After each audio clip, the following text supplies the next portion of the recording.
अभिनेत्री अभिज्ञा भावेच्या घरी पवनपुत्र हनुमानाचा देखावा साकारण्यात आलाय। दरवर्षीप्रमाणे यंदाही अभिज्ञाच्या घरी खास देखावा साकारण्यात आलाय। देखावा साकारण्यात पती मेहुलची संपूर्ण मेहनत असल्याचं अभिज्ञानं सांगितलेलं आहे। तर अभिज्ञा भावेशी संवाद साधलाय आमचा प्रतिनिधी तेजल चौकेकर यांनी। पाहूयात। घरोघरी बाप्पा विराजमान झालेले आहेत आणि मी आज आलेली आहे अभिनेत्री अभिज्ञा भावेच्या घरी। अभिज्ञा, तुझं लोकशाही मराठीमध्ये खूप खूप स्वागत। धन्यवाद, थँक्यू सो मच। अभिज्ञा, मी ना दरवर्षी येते ना तर डेकोरेशन पाहण्यासाठी, कारण की खूप वैविध्यपूर्ण असतं खरं तर तुझं डेकोरेशन। म्हणजे मागच्या वर्षी बालाजी, त्यानंतर शंकर आणि यावर्षी पवनपुत्र हनुमान ह्याचं पूर्ण डेकोरेशन आहे। म्हणजे एंट्री केली ना असं वाटतंय की कुठे मंदिरात आलोय की काय, आणि छान असं वाटतं की मंडळाचं डेकोरेशन आहे। कसं सुचतं, म्हणजे यावर्षीची थीम कशी सुचली? काय नाही, थीम तर आधीच 5 वर्षापूर्वी सगळ्यांना माहिती असेल की ठरल्या होत्या, पण सुचली म्हणजे यावर्षी असं म्हणतात, मी वाचलंय कुठेतरी की हनुमानाचं वर्ष आहे 2025।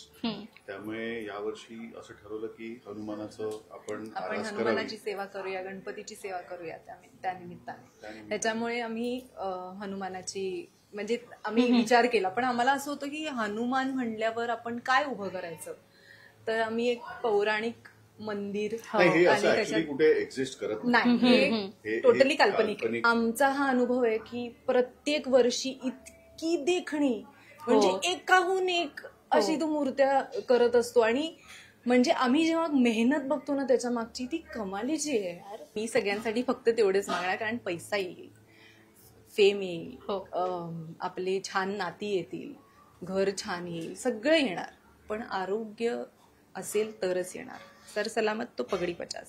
आणि त्याच्यामुळे हे मी सर्व प्रेक्षकांसाठी, तुझ्यासाठी, सगळ्यांसाठी एवढंच मागते।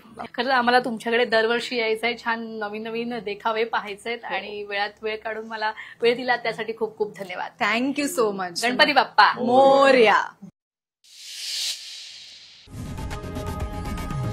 लोकशाही मराठी ऐका, पहा, जागरूक रहा।